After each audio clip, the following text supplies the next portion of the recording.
Welcome back to Never Famous. Please hit the like, comment, and subscribe. We appreciate all the support on the channel. Today we are discussing the difference between back in the day and today, boomers versus Gen Z, and all the differences and what's really going on. We're gonna break it down. Get into it, cause this is a couple. I vaguely remember watching this, so there's something on here that really like caught your eye. Yeah, now that I remember, like soon as I saw it, I remember what it was.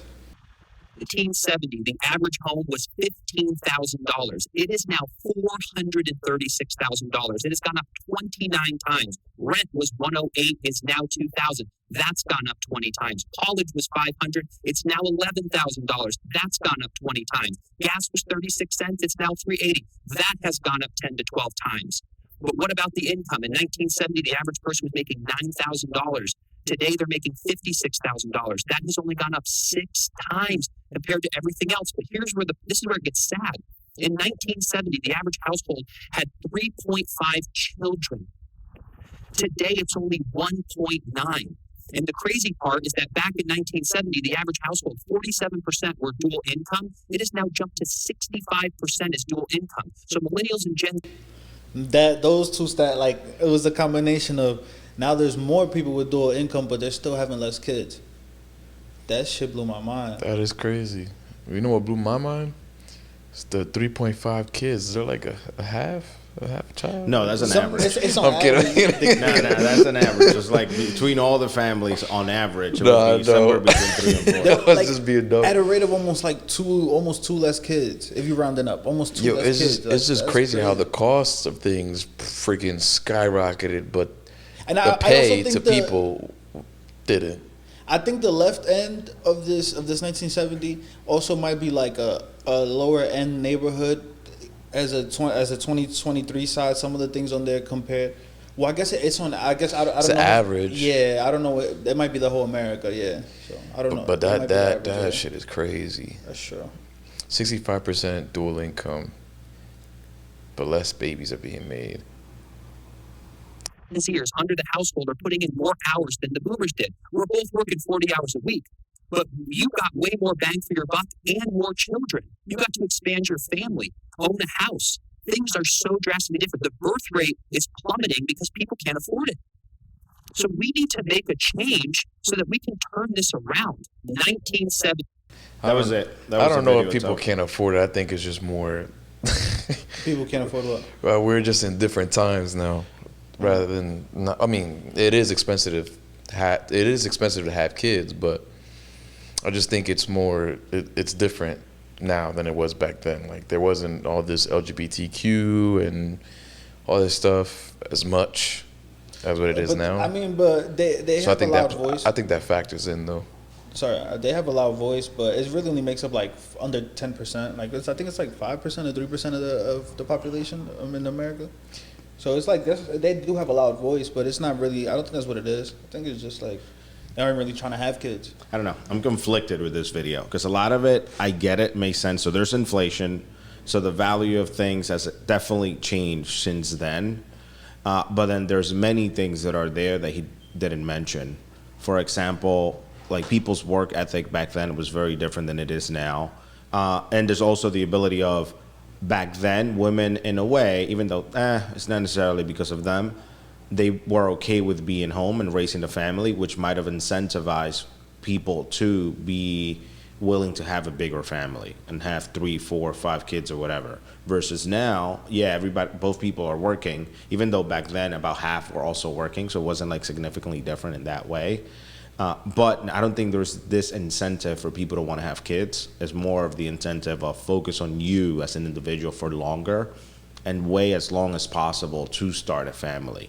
Like first build a career, spend your youth into building a career and in the workforce, and then once you hit your 30s and 40s, maybe think of having a family, and oftentimes that may be too late. That is true. I mean, depending on the circumstances, but... Well, even just quantity-wise, like it's very different for you to, like if you start having kids at 22, 23, let's say you have one kid every 2 or 3 years, by the time you're 30, 35, you maybe have 4 kids. But if you start having kids when you're 35, it's highly unlikely that you're going to get to the point where you're going to have 4 kids unless you're pregnant every year. You know what I mean? Yeah, that is true.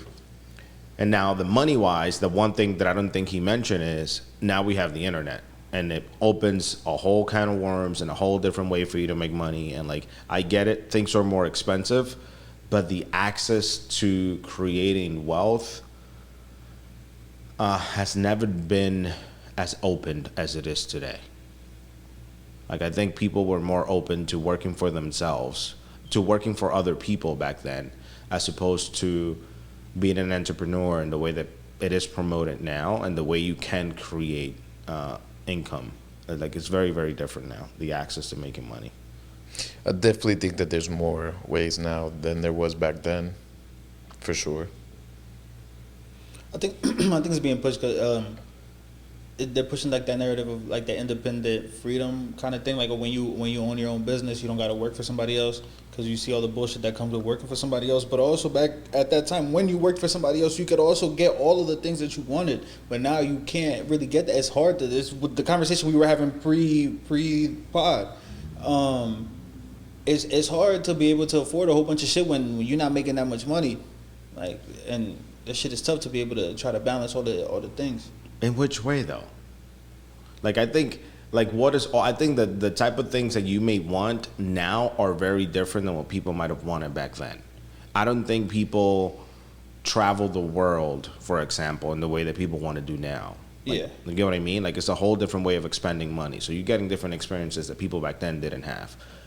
Do you know what I mean? Yeah. So you also want to take that into account. So if we go apples to apples, it's going to be very hard to compare it because the interests were very different. And what people were willing to do was very different. So people maybe their vacation was going down to the shore and they were okay with that. And that allowed them to potentially save money, have And a take the whole house, and so family. on. Exactly. Yeah. So which do you view either one of the two negatively? That's a question for both of y'all. I just think it's different times. I think I can view both of them negatively if I put those goggles on. All right, so like, it depends on which perspective I put. let me change my question, and then I'll start with you. Like, if you were to have a kid, which of the two ways would you push them? Like, have Like, a kid. happened in 1970 or in 2023? If you were to have, like right now, if you were like find out that you were gonna be a dad, like or 10 years from now, whatever. Like, which way would you push your kid to be like more or travel the world more, or have a family sooner? Because you also can do both. It's just a little harder to be able to do both in your early 20s because on average, you don't really have your career early in your 20s like that. I mean, I think it depends. If I'm being honest, if I was to have a son, Or like your brother. I would tell him to travel more, like, gain the experience. If it was like my sister or like a daughter, I would try to have her focus more on family. Honestly, But that's like I was still. That's a weird thing because that's competing priorities. Because then who is she going to marry? What happened? If we're telling boys to go out and travel, but then we're telling girls to grow up to be wives, then that means the men are not being raised to be husbands. Well, I wasn't finished. I was gonna say I would still push her to travel, but don't put because I wouldn't want her to be caught up in this whole thing of like, oh, I'm independent. I need to do my career first, blah blah, and then it comes a time where it's too late for her to even start a family, have kids, or maybe it just gets harder for her. You know what I mean? Like, as opposed for a guy that can always pretty much date down. If he, I wouldn't advise my brother to start so late. Don't get me wrong. I don't know. I guess I would say I'm more in the middle, to be honest, as I'm speaking more. I would have more of a balance for both of them, to be honest. How you feel? I'm kind of caught somebody in the that has middle. kids and somebody that's traveled. No, because I'm viewing it in two ways. Because I kind of play even though I got married young, we focus on career first, like graduating, traveling, doing whatever we were doing for almost breaking my life into decades, for lack of a better term. Now, for my son, the only thing that's a little difficult is what would be the state of the world 20, 30 years from now, whenever he gets into like his 20s or something. I think it's going to be very, very different. I think higher education is not going to be the same. I think the emphasis on college is not going to be the same. It's not going to be as important any longer. So there may be a different freedom and the kind of work that will likely be available. It's going to be very different than it is today. But I would still want to instill some hard values, because I think for a boy it's a little different. Because no matter what you do, you still have to work hard. You still have to make something of yourself. You still need to be able to provide for others in some way. And you need to be accountable for who you are as a man, period. So those will probably be the values I will put in it. And if it requires some traveling for you to see it, maybe. But I do plan, and as long as I can afford it and do it, to also have them travel as they're young, because then that will give them a different perspective in life and hopefully help them appreciate what they have here. Because I think oftentimes youth that doesn't grow up traveling and doesn't get to see different cultures, they take for granted what you have in front of you right now. That is very true. And the opportunities you have here. That is very true. Shoot, I've traveled, not to cut you off, but like piggybacking off of that, I seen when I was in DR, we were on the border of Haiti and Dominican Republic, and bro, driving through that border was so sad. Like, I seen all these Haitian kids coming out of nowhere, bro. Like, a lot of them without clothes, food. Like, you can tell, like, they haven't showered in days. Like, it's so sad. Like, we were trying to feed them with whatever we had in the car, whether it was bread, candy, whatever, and they would like fight for that. Like this little piece of candy, and they just go crazy for it. So when I had that experience, I'm like, man, like they're fighting for a piece of candy here, and we're just in America starving, even throwing away food. Like, not starving, but like stuffing our faces and even throwing away food. So I piggybacking off of what you said, for sure, I would give my kids that same experience just so they can know the difference and how good they got it, as opposed to, other people in other countries. So, sometimes I just be like, when I'm getting out of work, or like I'm driving or something, I just look in the sky, like, I guess I shouldn't say while I'm driving, but sometimes I just look in the sky and like I don't really do while I'm driving, more when I'm walking. And Don't lie now. I just appreciate it, and I'm like, damn, like sometimes I just walk around looking, and I'm like, damn, like I wonder how it's like for somebody that's in like any different other continent in the world, or even in the same country. Because then sometimes I drive 3-4 hours away, and I'm like, yo, this is a whole nother place. But it's the same state. Like I'm still in the same state. But you just never been there. Yeah, but it's like it's a whole different look, a whole different energy, feel to everything is different about these places, and even though we're all in the same like state or whatever. So I'm like, yo, I can't imagine how it is in all these different other places. So I don't know. I think that videos like this one make it seem like we have it worse than it is. Because I think what happens is most people will probably see it, and if there happen to be millennials, pretty much my generation and newer, they will probably see it and be like, you see, the system is rigged, and that's why I can't make it. But like, and it's weird for me to say it, like I saw that, and like nothing on that list seemed unattainable. Like it didn't seem like it was far out of reach or like impossible to accomplish. Even though, yes, the prices are higher, the access to it may be different, the wages are different, but then the wages are also very different in the other direction. Like depending on the field that you choose to work in, you can make way more money now. And I don't mean, hey, I have to go and work for big tech or something. Even though if you go for big tech, like you never would have imagined of making hundreds of thousands of dollars a month in a regular job unless you were like the CEO of a company back in those days. But now you can legit be an electrician, you can be a plumber, you can do trade work, and you will make $150,000, $160,000 to $200,000 a year, like working for yourself, doing some type of labor that may require your hands, and as long as you're willing to put in the work, you'll make the money. Like the access to it is there. Like it's not as much as it was back then. I don't know if he was speaking in terms of like unattainable. I think he was just more so shooting for the standard of like it's more difficult as opposed to before. That's the part that I'm saying. It's like depending on how I'm viewing it, like that's what I'm saying. Like our generation is easy for us to lean and say, all this makes it look like the system is rigged. because they had it easier, right? But now we have to view it from a perspective, did they really had it easier? Like, I'm thinking from a perspective, I'm thinking like 60s into the 70s, you're coming from a point in time where civil rights movements is literally, you're barely ending segregation. So now you have a different type of like racial tension that you had to deal with. Right. Separation, different types of politics. You had the assassination of a president like a couple of years prior. So it's a whole different dynamic of shit that was happening in the country that, in addition to being a stressor, is like, oh, like, yeah, they could afford things differently, but was the stability of the country the same as it is now? And the access to, I think the access to making money is easier now. I agree to that. I agree to that. But you like looking back in your childhood years, comparing it to how things are now, you don't think that things were a little bit easier back then? Like, you didn't feel like they were? I grew up in the yard till I was 12, so. I mean, but he like it's you saying when he was a child. Yeah. How was he gonna know he wasn't doing shit? Like, he was a child. Or maybe not even It's a child, different. but like early but now teenage he years. has- but it's different. It's different. That's the way that I see it. Like, I'm like, the responsibility is different. Is what I mean by that. How is the responsibility different? Different than what? Oh, You were for like, me? yeah, you Oh, were I a thought you kid. meant Now like you're a grown man. It's different. Oh, I thought you meant like an adult back then. Did they have the same responsibility? I think No, people yeah. had more responsibility back then. Like, I think people took on more responsibility at an earlier age.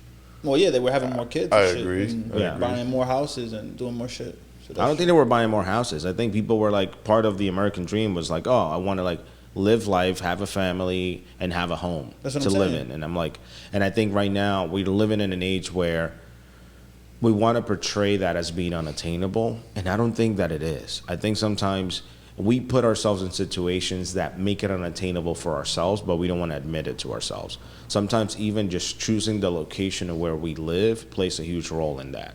Like, I know many people that have very great jobs, and I mean, when I say great, 150, 160, 200 grand, right? Like, this is what they're making. That's great for like average people. But then, what you mean average? That's way above not average.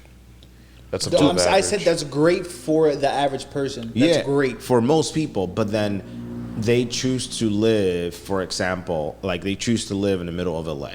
I'm like, oh, I want to live in LA. I want to live in San Fran. Even though they can work remotely or they can maybe go to Texas or something, still have the same job. They still will have access to the same exact companies.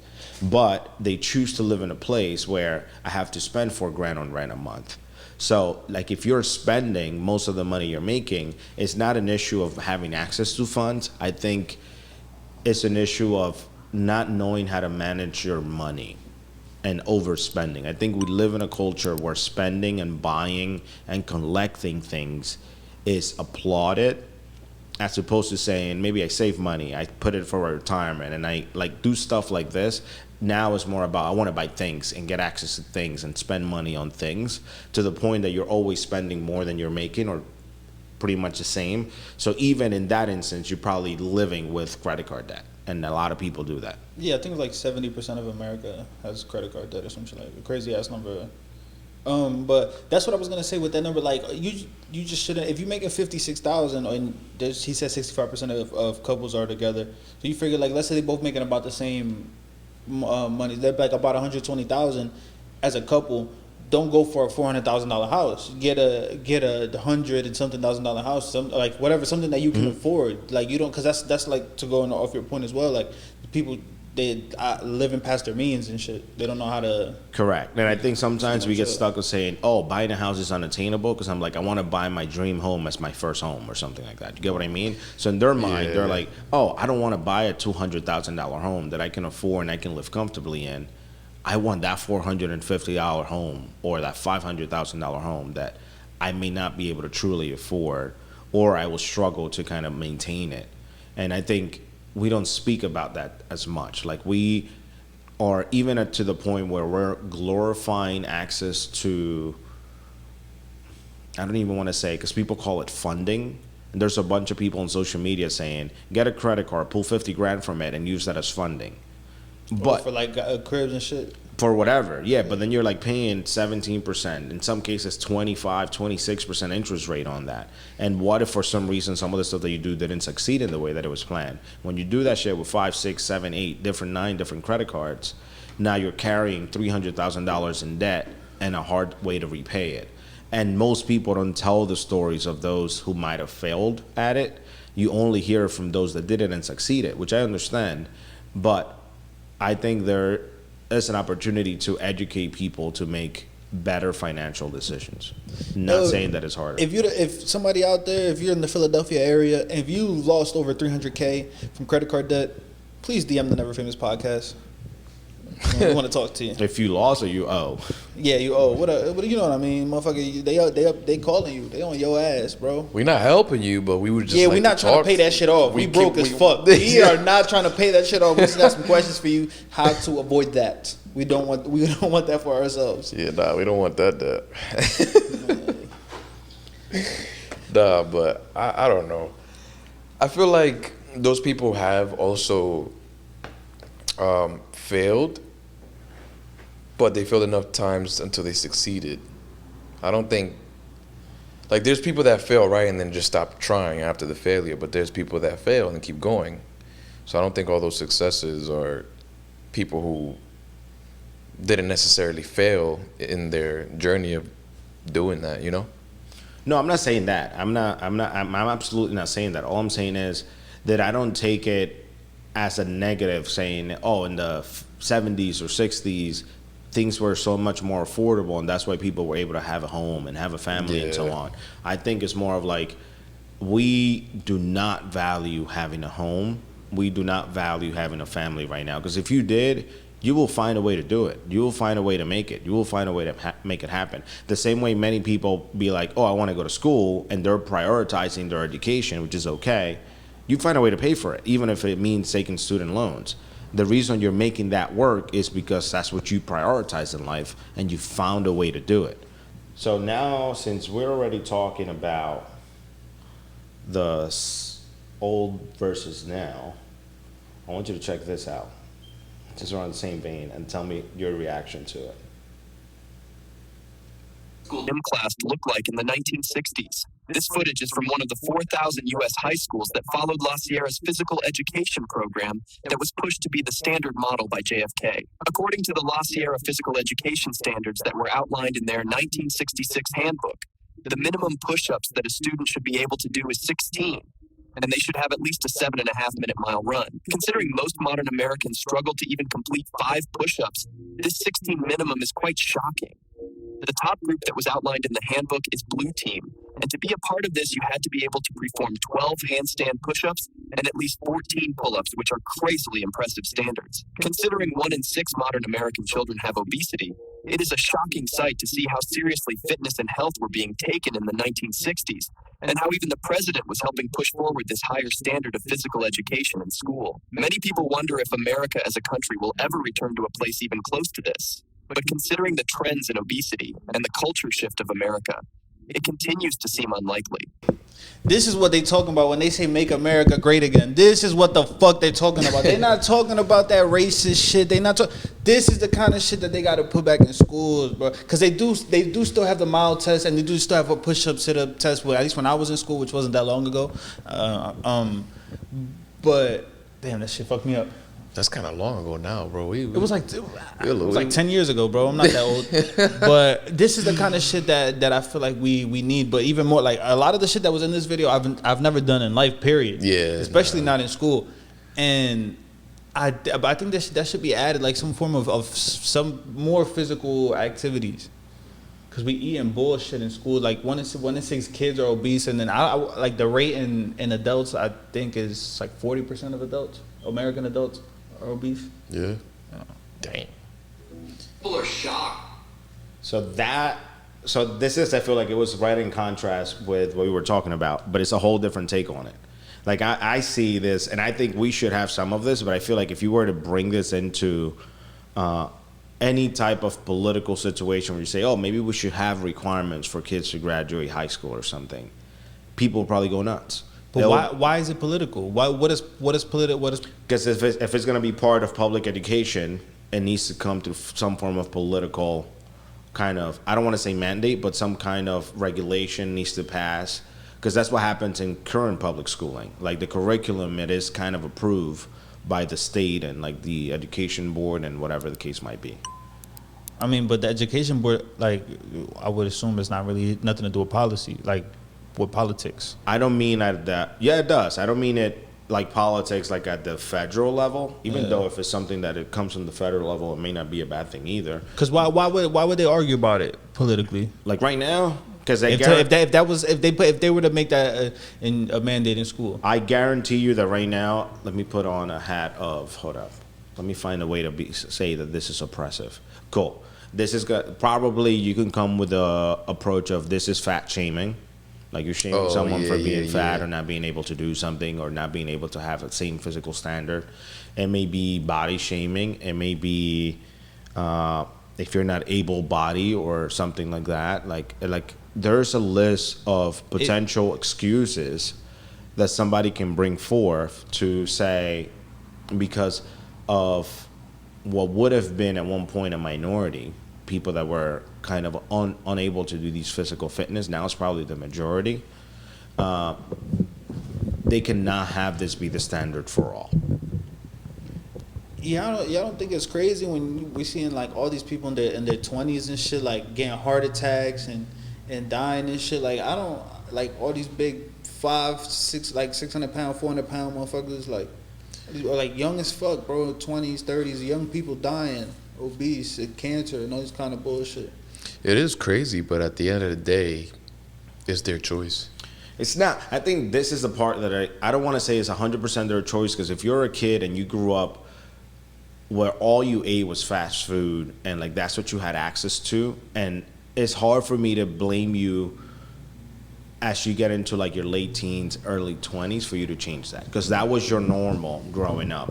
I think this is one of those issues that we know is wrong, but because there's an industry that profits so much from it that we're afraid of going against it. And I think we have to talk about it and like kind of put it on and be like, yo, like they got to make a 13th grade. And the 13th grade, before you like, or for seniors, whatever, before you like, you gotta have some type of physical requirement. You gotta learn how to cook some type of shit, and they gotta teach you some type of finance shit.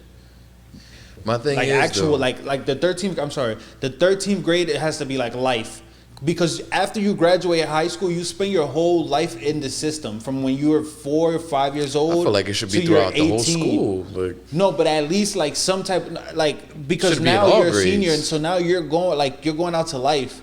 Because now some people are going to the army, some people are going to college, some people are going to jobs, some people are going to jail, some people are going to die. Like everybody's going somewhere. right. yeah, I don't know. I'd be honest. Right now, I think the government can play a part and change this. Like, number one, I would change some of the regulations around. Like, if you get assistance for food, you shouldn't be able to eat shit that's bad for you. Number one, you shouldn't be able to use, like, food stamps to buy soda, for example. Like, the same way you cannot, like, I That'd don't. be hard to enforce. Yeah, I you're get gonna. what you're saying. What do you mean it's hard to enforce? Like, people, like, you owned a store before. Yeah, People you couldn't sell buy, cars. but they couldn't buy hot food.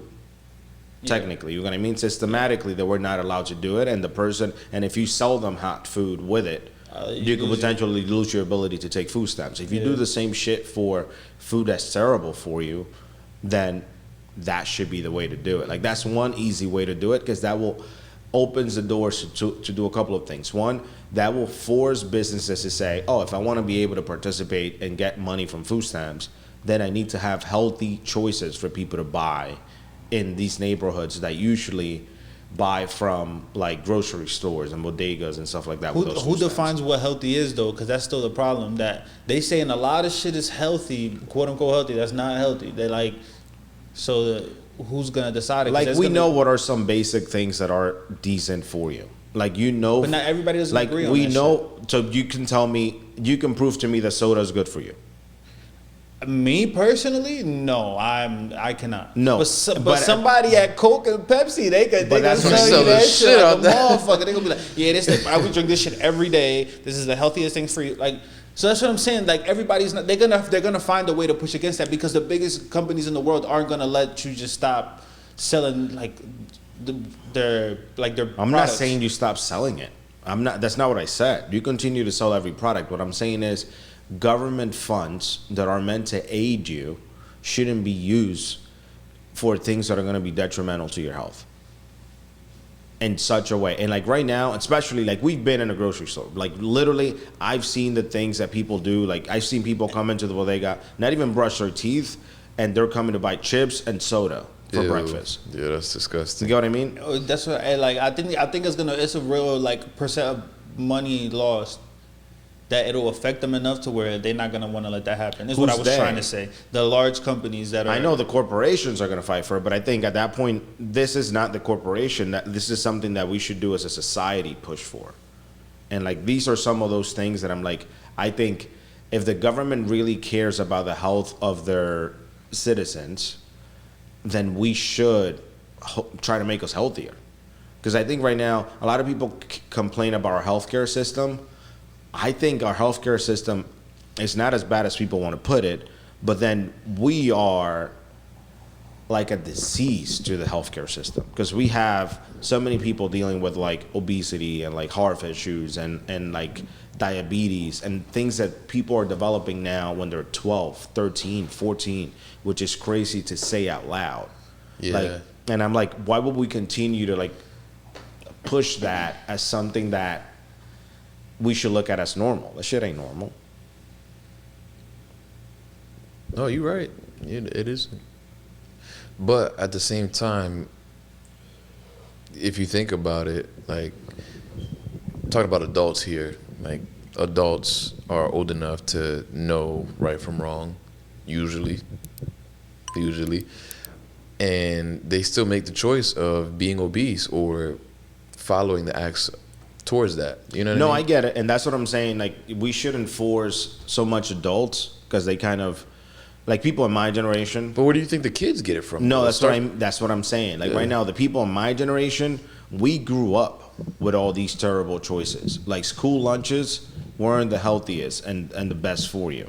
You know what I mean? Yeah. And like a lot of kids are still dealing with that kind of stuff, and that's what they get. Like their main sources of meals is that. So if you grow up when that's all you're eating, when you're an adult, you're gonna believe that's normal, and you're gonna go for the simplest solution, which is, let me get the fastest food I can get access to. Usually, the fastest food is not the healthiest. That is true. So that I can definitely attest to that because there's times where I'm like, let me just microwave this joint real fast so that I won't have to cook like that. Yeah, and that's just behaviors that were ingrained. But I don't know. I think as a society we can do better. And I wouldn't mind pushing for like physical tests and shit as part of graduating, which is probably that will probably be a very That'll piss crazy. A lot of people off. Yeah. That'll piss a lot of people off. But if you think about it, that's probably one of the easiest things you can do if you really think about it, as opposed to academic stuff. Because you literally just have to train and eat healthy, which you don't really have to study for. You just have to do physical work, which... But nowadays, that's terrible. Like kids nowadays spend so much time sitting, talking on a phone, or like they're playing video games in front of a screen for hours and hours on day. Mm-hmm. Like I don't even know where we're gonna be in a decade or two from now. Babies be learning how to use a damn iPad before they can even walk. Like that's crazy to me.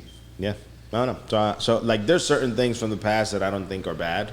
Like to me, that's not necessarily a bad thing. No, not at all. So like I would say there's some things that we should definitely look to the past and like learn from and probably bring back if we can in some way. Maybe not as drastic, even though if we want to change, we may need to make it that drastic. Make some drastic changes. Yeah, true. Talking about that though, like, so what would be the things that you would bring back aside from this whole physical thing, like from back in the day? Bring back from when though? I think it depends on context. Just back then. Let's say We'll bring something new to it. 90s and older. 90s and older. I don't know. I wasn't alive before that, so it's hard for me to say. All I can go is from like books and what I've read. But like the physicality of people, like people were not obese.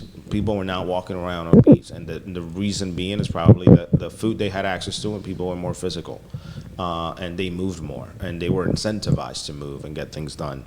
So that would be one thing that I would probably want to bring back in some form. Yeah, like I think that'd be cool. I don't know if I said this before, But I was looking in the sky because I had it written down and shit. I wrote this shit. I was looking in the sky at appreciation for America and shit, and like out of how much better shit is here than some of the other places in the world. That was my whole point of that rant about me looking in the sky and shit. I don't know if I ever said it before, but figured I would just let y'all know why the fuck I said that. Thank y'all for tuning in to another video. Please hit the like, comment, and subscribe. We appreciate the love and support. Thank you.